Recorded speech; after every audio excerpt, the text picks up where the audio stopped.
ನಮಸ್ಕಾರ ಎಲ್ಲರಿಗೂ.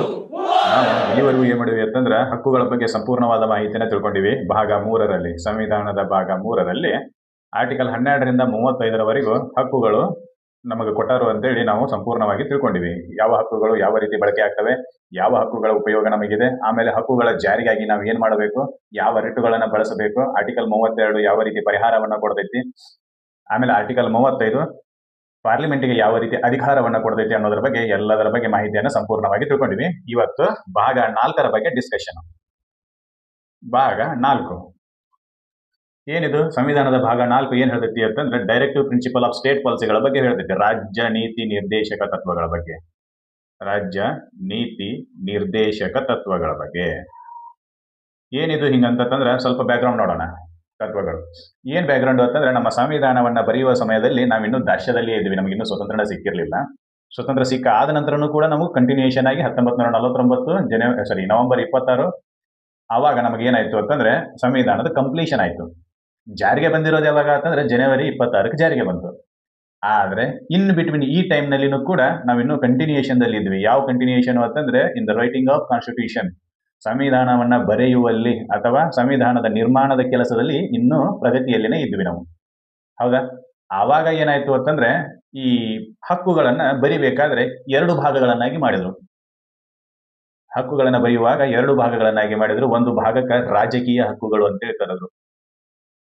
ರಾಜಕೀಯ ಹಕ್ಕುಗಳು ಯಾವ ಹಕ್ಕುಗಳು ಅಂತಂದ್ರೆ, ಈಗ ನಾವೇನು ಮೂಲಭೂತ ಹಕ್ಕುಗಳನ್ನ ನೋಡಿವಲ್ಲ, ಅವು ರಾಜಕೀಯ ಹಕ್ಕುಗಳು ಅಂತ ಅನಿಸ್ಕೊಂತವೆ.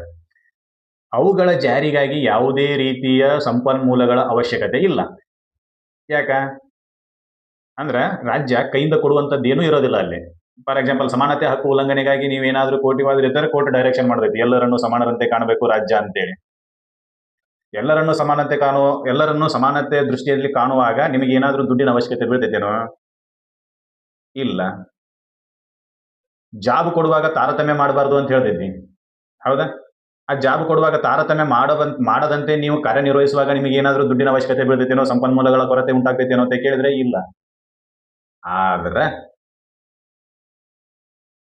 ಕೆಲವು ಮೂಲಭೂತ ಹಕ್ಕುಗಳನ್ನ ಇಲ್ಲಿ ಬರೀತಾರೆ ಅವರು. ಕೆಲವು ಮೂಲಭೂತ ಹಕ್ಕುಗಳನ್ನ ಜಾರಿ ಮಾಡುವಾಗ ಒಂದಿಷ್ಟು ಅಮೌಂಟ್ ಕೊಳಂಗ್ ಬೀಳ್ತೈತಿ. ಫಾರ್ ಎಕ್ಸಾಂಪಲ್ ಯಾವ್ದಪ್ಪ ಅಂತಂದ್ರೆ ಆರ್ಟಿಕಲ್ 21A ಏನು? ಎಲ್ಲರಿಗೂ ಯಾರು 6ರಿಂದ 14 ವರ್ಷದ ಒಳಗಿನ ಮಕ್ಕಳದಾರೋ ಅವರಿಗೆ ನಾವು ಪ್ರಾಥಮಿಕ ಶಿಕ್ಷಣವನ್ನ ಕೊಡುವ ವ್ಯವಸ್ಥೆ ಇದೆ. ಕಂಪಲ್ಸರಿ ಅವರು ನಾವು ಕೊಡ್ಲೇಬೇಕು, ಸ್ಟೇಟ್ದವ್ರು ಕೊಡ್ಲೇಬೇಕು, ಆಮೇಲೆ ಅವರು ತಗೊಳ್ಳೇಬೇಕು. ಈ ಕಂಡೀಷನ್ ಇದೆ.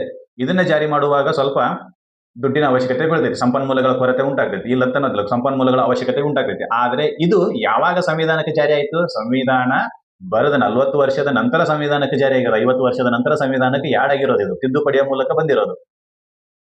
ಆದ್ರೆ ಅಲ್ಲಿವರೆಗೂ ಇದು ಎಲ್ಲಿತ್ತು? ಭಾಗ 6ರಿಂದ 14 ವರ್ಷದ ಮಕ್ಕಳಿಗೆ ನೀವು ಉಚಿತ ಮತ್ತು ಕಡ್ಡಾಯ ಶಿಕ್ಷಣವನ್ನ ಕೊಡಬೇಕು ಅಂತೇಳಿ ಎಲ್ಲಿ ಬರೆದಿದ್ರು ಅಂತಂದ್ರೆ DPSP ಯಲ್ಲಿ ಬರೆದಿದ್ರು, ಡೈರೆಕ್ಟಿವ್ ಪ್ರಿನ್ಸಿಪಲ್ ಆಫ್ ಸ್ಟೇಟ್ ಪಾಲಿಸಿಯಲ್ಲಿ ಬರೆದಿದ್ರು. ಅಂದ್ರೆ ಯಾವ ಹಕ್ಕುಗಳನ್ನ ಸಂಪನ್ಮೂಲಗಳನ್ನ ಬಳಸಿಕೊಂಡು ಜಾರಿ ಮಾಡಬೇಕಾಗಿತ್ತು ಆ ಹಕ್ಕುಗಳನ್ನೆಲ್ಲವನ್ನು ಎಲ್ಲಿ ಬರೆದ್ರು ಅಂತಂದ್ರೆ DPSP ಯಲ್ಲಿ ಬರೆದ್ರು. ಅಂತಂದ್ರೆ ಇಲ್ಲಿ 2 ರೀತಿ ವಿಭಾಗ ಮಾಡಿದ್ರು. ಒಂದು ರಾಜಕೀಯ ಹಕ್ಕು, ಇನ್ನೊಂದು ಸಾಮಾಜಿಕ ಮತ್ತು ಆರ್ಥಿಕ ಹಕ್ಕುಗಳನ್ನಾಗಿ ವಿಭಾಗ ಮಾಡಿದ್ರು. ಹಕ್ಕುಗಳನ್ನ ಯಾವ್ಯಾವುದು? ಒಂದು ರಾಜಕೀಯ ಹಕ್ಕು, ಮತ್ತೊಂದು ಸಾಮಾಜಿಕ ಮತ್ತು ಆರ್ಥಿಕ ಹಕ್ಕುಗಳನ್ನಾಗಿ ವಿಭಾಗ ಮಾಡಿದ್ರು.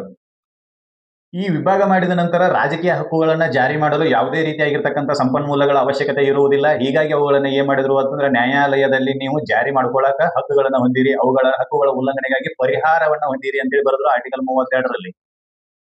ಏನು? ರಾಜಕೀಯ ಹಕ್ಕುಗಳನ್ನ ರಾಜ್ಯ ಏನಾದ್ರೂ ಉಲ್ಲಂಘನೆ ಮಾಡಿತ್ತು ಅಂತಂದ್ರೆ ಅವುಗಳ ಪರಿಹಾರಕ್ಕಾಗಿ ನೀವು ಆರ್ಟಿಕಲ್ 32 ಬಳಕೆ ಮಾಡ್ಕೋಬಹುದು, ಅದರ ಮೂಲಕ ನಿಮಗೆ ಪರಿಹಾರವನ್ನ ಪಡ್ಕೋಬಹುದು ಅಂತೇಳಿ ಬರೆದ್ರು. ಆದ್ರೆ ಸಾಮಾಜಿಕ ಮತ್ತು ಆರ್ಥಿಕ ಹಕ್ಕುಗಳು ಇವುಗಳ ಜಾರಿಗಾಗಿ ನೀವು ನ್ಯಾಯಾಲಯಕ್ಕೆ ಹೋಗುವಂತಿಲ್ಲ. ಈ ಸಾಮಾಜಿಕ ಮತ್ತು ಆರ್ಥಿಕ ಹಕ್ಕುಗಳು ಯಾವ ಭಾಗದಲ್ಲಿ ಬರ್ದಾರು ಅಂತಂದ್ರೆ ಭಾಗ 4. ಅವುಗಳನ್ನ ನಾವು ಏನಂತ ಕರಿತೀವಿ ಅಂತಂದ್ರೆ ರಾಜ್ಯ ನೀತಿ ನಿರ್ದೇಶಕ ತತ್ವಗಳು. ಪ್ರತಿಯೊಂದು ಪದಕ್ಕೆ ಅರ್ಥ ಇದೆ. ಅದಕ್ಕೆ directive principle of state policies ಅಂತ ಕರಿತೀವಿ. ಪ್ರತಿಯೊಂದು ಪದಕ್ಕೂ ತನ್ನದೇ ಆದ ಅರ್ಥ ಇದೆ. ರಾಜ್ಯಕ್ಕ ನಿರ್ದೇಶನ ಮಾಡ್ತೈತಿ. ಯಾವಾಗ ಅಂತಂದ್ರೆ ನೀನು ನೀತಿಗಳನ್ನ ರೂಪಿಸುವಾಗ ಇವುಗಳನ್ನ ಕನ್ಸಿಡರ್ ಮಾಡಲೇಬೇಕು ಅಂತ. ಯಾವುಗಳನ್ನ? ಸಾಮಾಜಿಕ ಮತ್ತು ಆರ್ಥಿಕ ಹಕ್ಕುಗಳನ್ನ. ಅಂದ್ರೆ DPSP ಯಲ್ಲಿ ಏನು ಬರ್ದಿವೋ ಅದನ್ನ ಕನ್ಸಿಡರ್ ಮಾಡಬೇಕು ಅಂತ. ಅದನ್ನ ನೀನು ಕನ್ಸಿಡರ್ ಮಾಡದೇ ಇದ್ರೆ ನಿನ್ನ ಮುಂದಿನ ಚುನಾವಣೆಯಲ್ಲಿ ಪ್ರಜೆಗಳು ಕನ್ಸಿಡರ್ ಮಾಡೋದಿಲ್ಲ. ಅಷ್ಟೇ ಬರೆದ್ರು. ಆದ್ರೆ ಅವುಗಳ ಉಲ್ಲಂಘನೆ ಆಗೈತಿ ಅಂತೇಳಿ ನೀವು ನ್ಯಾಯಾಲಯಕ್ಕೆ ಹೋಗಿ ಪರಿಹಾರ ಪಡ್ಕೊಳ್ಳುವಂತಿಲ್ಲ, ಅದನ್ನು ಬರದೇ ಇಲ್ಲ. ಅವುಗಳ ಜಾರಿಗಾಗಿ ನೀವು ನ್ಯಾಯಾಲಯಕ್ಕೆ ಹೋಗುವಂತಿಲ್ಲ ಅಂತ ಕ್ಲಿಯರ್ ಕಟ್ ಆಗಿ ಬರೀತಾರೆ ಆರ್ಟಿಕಲ್ 37ರ ಅಡಿಯಲ್ಲಿ. ಆರ್ಟಿಕಲ್ 37 ಕ್ಲಿಯರ್ ಕಟ್ ಆಗಿ ಹೇಳ್ತೈತಿ, ರಾಜನೀತಿ ನಿರ್ದೇಶಕ ತತ್ವಗಳ ಜಾರಿಗಾಗಿ ಯಾವುದೇ ನ್ಯಾಯಾಲಯದಲ್ಲಿ ಪ್ರಶ್ನಿಸುವಂತಿಲ್ಲ.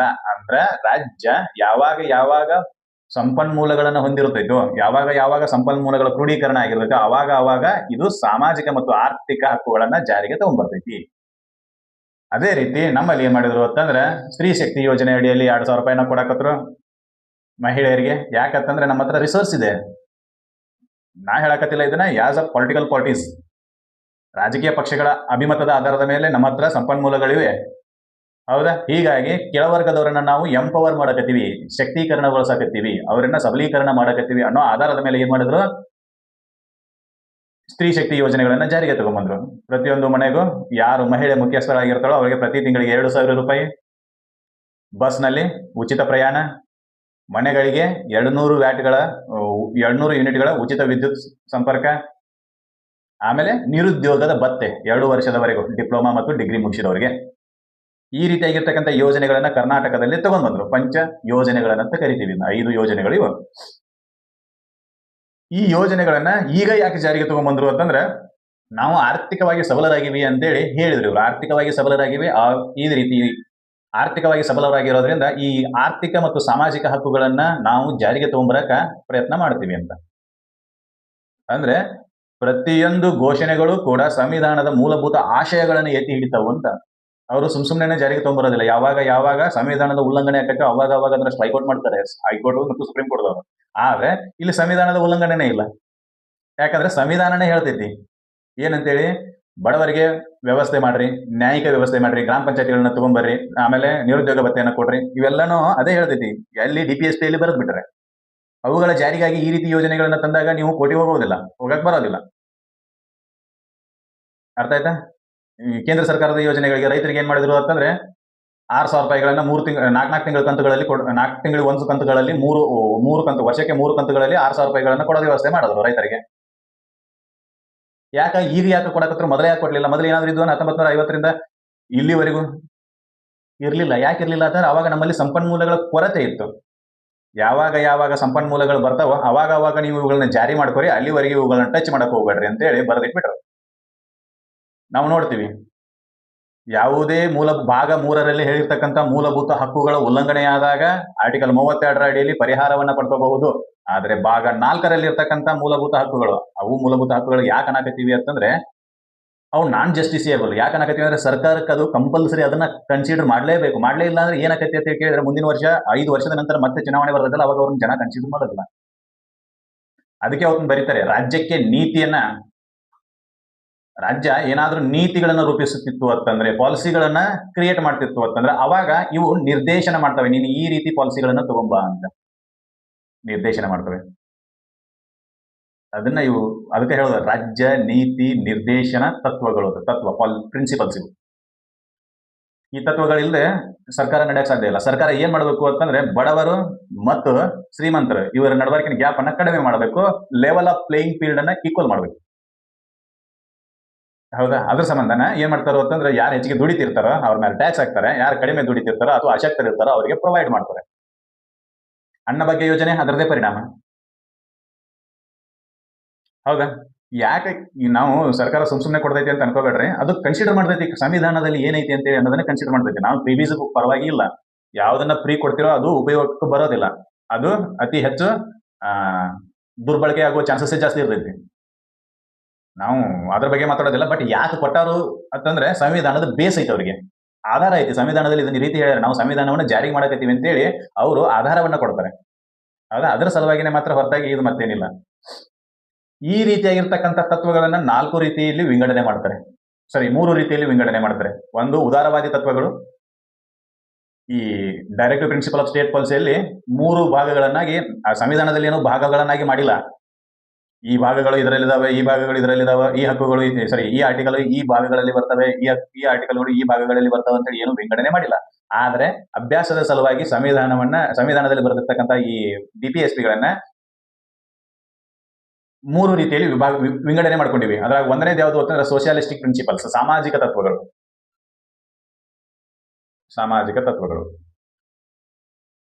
ನಾವು ಅವಾಗಲೇ ಹೇಳಿವಿ ಏನಂತಂದ್ರೆ ಸಾಮಾಜಿಕ ಮತ್ತು ಆರ್ಥಿಕ ಹಕ್ಕುಗಳನ್ನು ಕೊಡುವ ಸಲುವಾಗಿ DPSPಗಳನ್ನು ಬರೆದಾರು ಅಂತೇಳಿ. ಅದಕ್ಕೆ ಸಾಮಾಜಿಕ ತತ್ವಗಳು. ಅದ್ರಾಗ ಯಾವ ಅಂತಂದ್ರೆ article 38, article 39, article 39A, 41, 42, 43, 43A, 47 ಇವೇನಂತೇಳಿ ಒನ್ ಬೈ ಒನ್ ನೋಡ್ಕೋತ ಹೋಗೋಣ. ಆರ್ಟಿಕಲ್ ಎಲ್ಲರ 51 ತನಕ ಇದಾವೆ. 51 ತನಕ ಸಂಪೂರ್ಣವಾಗಿ ಒನ್ ಬೈ ಒನ್ ತಿಳ್ಕೊಳ್ಳೋಣ, ಏನ್ ತೊಂದರೆ ಇಲ್ಲ. ಅದಾದ ನಂತರ ಗಾಂಧಿಯನ್ ಪ್ರಿನ್ಸಿಪಲ್ಸ್, ಗಾಂಧಿಯ ತತ್ವಗಳು. ಈ ಗಾಂಧಿ ತತ್ವಗಳು ಯಾವಪ್ಪ ಅಂತಂದ್ರ ಈ ಸ್ವತಂತ್ರ ಹೋರಾಟದಲ್ಲಿ ಗಾಂಧೀಜಿ ಕೆಲವೊಂದಿಷ್ಟು ಪ್ರಿನ್ಸಿಪಲ್ಸ್ ಪಾಲನೆ ಮಾಡ್ತಿದ್ರು. ಅವ್ರು ಹೇಳ್ತಿದ್ರು ಪ್ರತಿ ಸಲನು ಇದಾಗಬೇಕು, ಭಾರತ ಹೆಂಗಿರ್ಬೇಕು ಅಂತಂದ್ರೆ ಈ ರೀತಿ ಇರಬೇಕು ಅಂತ ಹೇಳ್ತಿದ್ರು. ಅದಕ್ಕೆ 40 ಗ್ರಾಮ ಪಂಚಾಯತ್, ವಿಲೇಜ್ ಪಂಚಾಯತ್ಗಳನ್ನ ಸ್ಥಾಪನೆ ಮಾಡಬೇಕು. ಇವೆಲ್ಲವೂ ಅವರ ತತ್ವಗಳು. ಹೌದಾ? ಆ ತತ್ವಗಳನ್ನು ಕೆಲವೊಂದಿಷ್ಟನ್ನ ಅಳವಡನೆ ಮಾಡ್ಕೊಂಡಿದ್ರು. ಎಲ್ಲಿ? DPSPಗಳಲ್ಲಿ. ಹೌದಾ? ಗೋಹತ್ಯೆ ನಿಷೇಧ, ಮದ್ಯ ಮಾರಾಟವನ್ನು ತಡೆಯೋದು, ಇದೆಲ್ಲವೂ ಗಾಂಧಿಯ ತತ್ವಗಳು. ಹೌದಾ? ಈ ತತ್ವಗಳನ್ನು ಕೂಡ ಅಳವಡಿಕೆ ಮಾಡಿಕೊಂಡ್ರು ಎಲ್ಲಿ ಅಂದ್ರೆ DPSPಗಳಲ್ಲಿ. ನೆನಪಲ್ಲಿರ್ಬೇಕು. ಇನ್ನು ಉದಾರವಾದ ಮತ್ತು ಬೌದ್ಧಿಕ ತತ್ವಗಳು. ಯಾವುದು? ಉದಾರವಾದ ಮತ್ತು ಬೌದ್ಧಿಕ ತತ್ವಗಳು ಇಲ್ಲಿ ಬರೀತಾರೆ. ಯಾವುವು ಅಂತಂದ್ರೆ ಆರ್ಟಿಕಲ್ 44 ಯೂನಿಫಾರ್ಮ್ ಸಿವಿಲ್ ಕೋಡ್ ಅಂತ.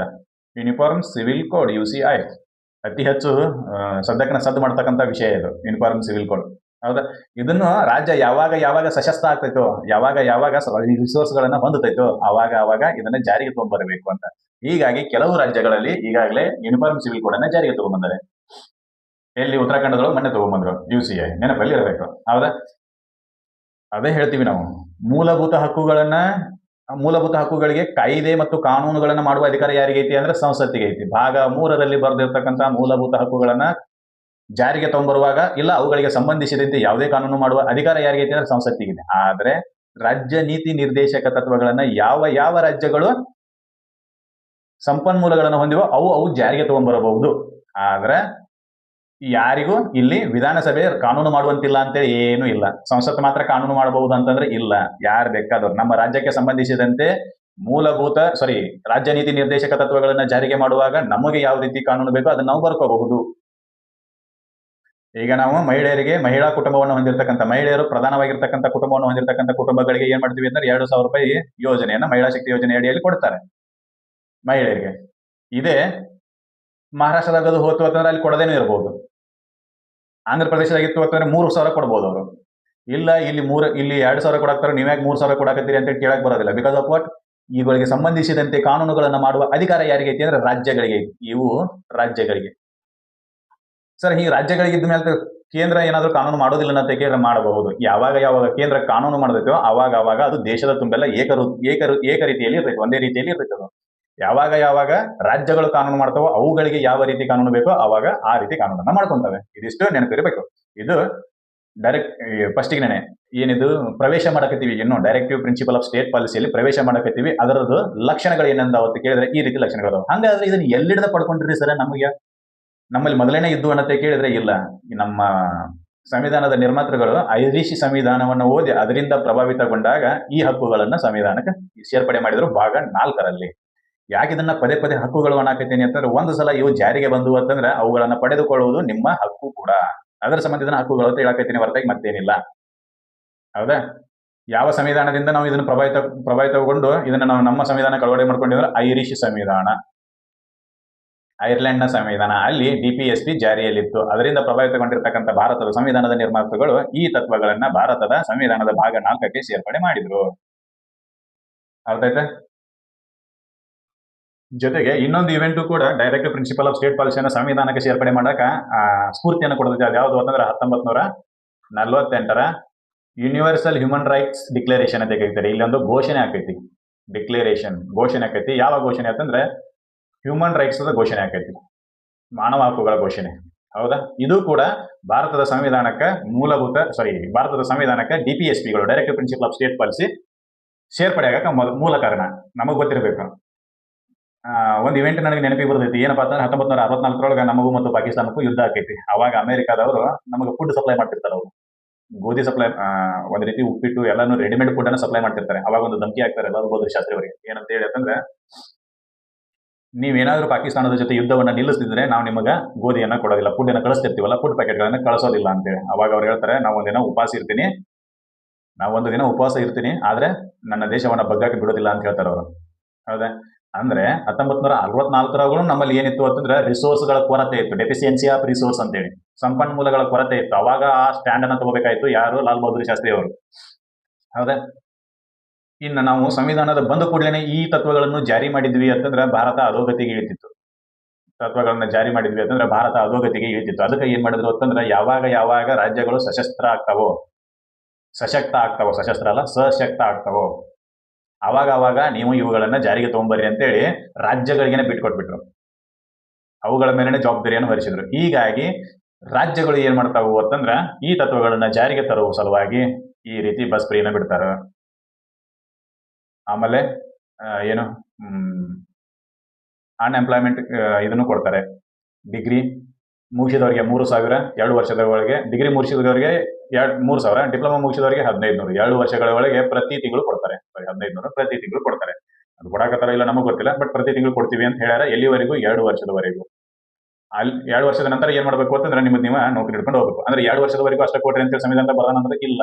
ಯಾಕಂತಂದ್ರೆ ನಮ್ಮ ರಿಸೋರ್ಸ್ 2 ವರ್ಷದವರೆಗೂ ಮಾತ್ರ ನಾವು ಕೊಡುವಷ್ಟು ಐತಿ ಅಂತೇಳಿ ಸರ್ಕಾರದ ಅಂಬೋಣ ಅಷ್ಟೇ. 2 ವರ್ಷದವರೆಗೂ ಕೊಡ್ರಿ ಅಂತೇಳಿ ಬರೋದಾರ ಇವು ಯಾವಾಗ ಜಾರಿ ಆಗೋಲ್ಲ ಅಲ್ಲಿವರೆಗೂ ಅವ್ರು ನೋಟಿಫಿಕೇಶನ್ ಮಾಡಿಲ್ಲ ಗೌರ್ಮೆಂಟ್ ಅದವರು. ಅದು ಒಂದು ವಿಶೇಷ ಇರ್ಲಿ.